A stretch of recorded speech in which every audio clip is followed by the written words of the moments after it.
Komið þið sæl. Þessi hljóðklara fjallar samninga og samskiptaferli, hagsmunaaðila við mannvirkjagerð og getur átt við verk, hvort heldur þau eru leyfisskyld eða ekki. Leyfisskyld verk eru þau sem lög mannvirki krefjast uppáskriftar iðnmeistara og byggingastjóra. Hér erum við að horfa á teikningu sem ætlar að lýsa 3 samningsferlum sem fjalla eiganda, verktaka og eftirlitsaðila við mannvirkjagerð. Þessi túlkun er byggð á lögum mannvirki og ISD 30. ISD 30 er staðall samninga og samskipti, verkkaupa og verktaka við verklega framkvæmdir. Byrjum á að skoða fyrsta ferlið sem fjallar eiganda mannvirkis, aðalverktaka og byggingastjóra. Við lestur á lögum mannvirki má vera ljóst að byggingastjóri þykkur þóknun fyrir vinnu sína hjá eiganda viðkomandi mannvirkis þar sem í 27. grein laganna stendur. Byggingastjóri er faglegur fulltrúi eiganda við mannvirkjagerð og starfar í umboði hans samkvæmt skriflegum ráðningar eða verksamningi við eiganda. Byggingastjóri skal gæta réttmætra hagsmuna eiganda gagnvart byggingaryfirvöldum, hönnuðum, iðnmeisturum og öðrum sem að mannvirkjagerðinni koma. Og í 15. grein sömu laga stendur. Byggingastjóri mannvirkis annast innra eftirlit eiganda frá því að byggingarleyfi gefið út og þar til loka úttekt hefur farið fram.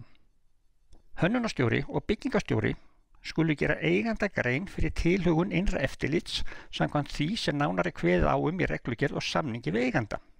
Tilvitnun lýkur.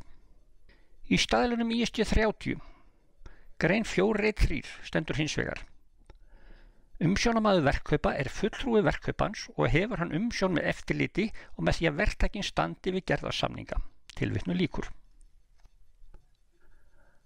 Af þessu má ráða að eitt og sama hlutverk er að ræða og því eðlilegt að samræma það og fela einum aðila að sinna því. Ef það er ekki gert, þá eru komnir 2 eftirlitsaðilar með sama hlutverk, annað hlutverki byggt á staðli en hitt á lögum. Þá er spurningin, hvor ræður ef ágreiningur kemur upp? Það eru færð betri rök fyrir þessu í grein 21 í greinasafnum gæðastjórnun á vef Samtaka iðnaðarins undir slóðinni si.is málaflokkar gæðastjórnun stóðgögn. Í umræddri grein eru kröfunar í staðlunum og lögunum borin saman og farið fyrir því rök að textinn á báðum stöðum lýsir sama hlutverki.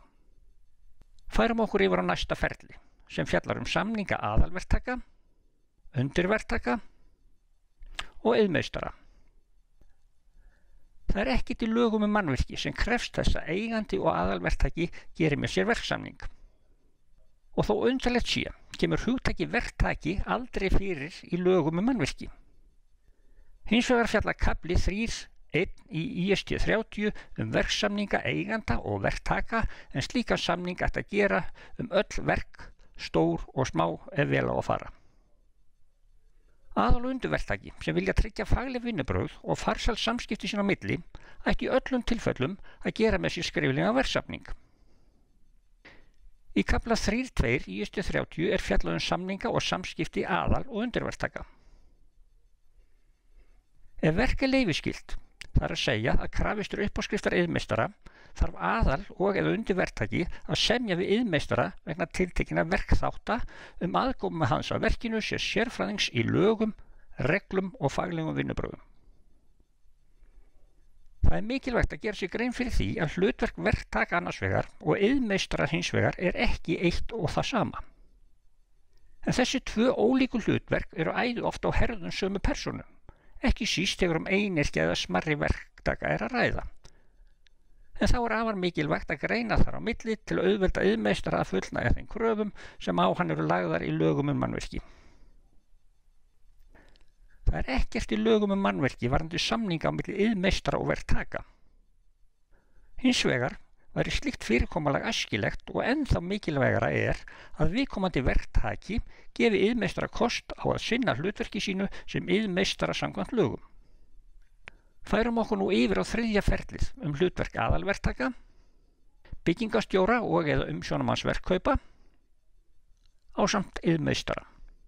Þegar verk er leyfisskylt skal eigandi samkvæmt lögum mannvirki ráða byggingastjóra.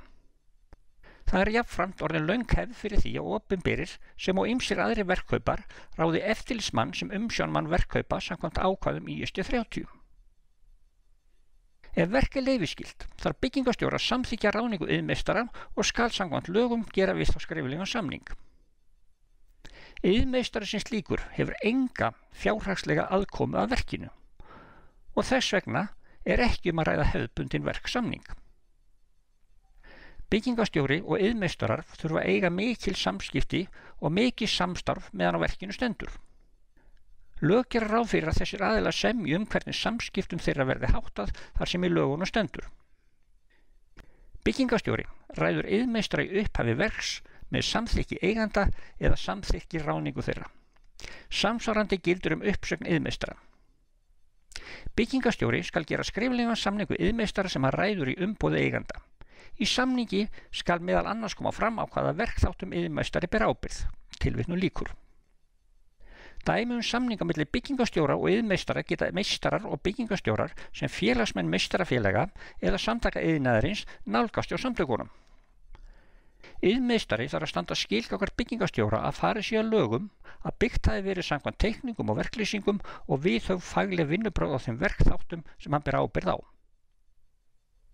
Því mikilvægt að þessir aðilar komist á samkomulagi það hvernig þeir ætla að eiga samstarf til að geta sinnt í eftirliti sem lög mannvirki gera kröfur Byggingarstjóri þarf einnig að eiga mikil samskipti við aðalverktaka. Þess vegna, þó þessi ekki krafist í lögum, mikilvægt að byggingarstjóri og aðalverktaki geri með sér sambærilegan samning samskipti.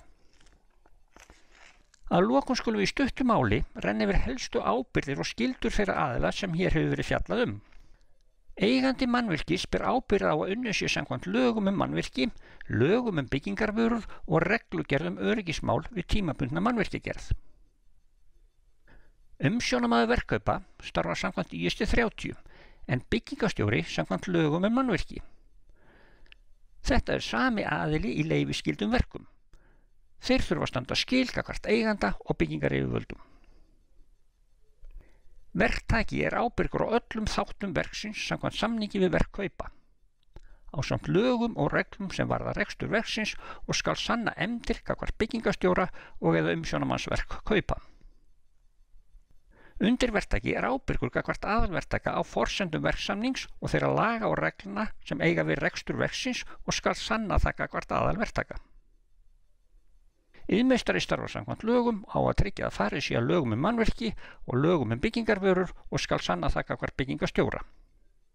Ég vona að þessi hljóðglæra verði einhverjum að gagni við að framfylgja lögum mannvirki sem ætla má að leiði til farsælla verkloka. Þökk fyrir.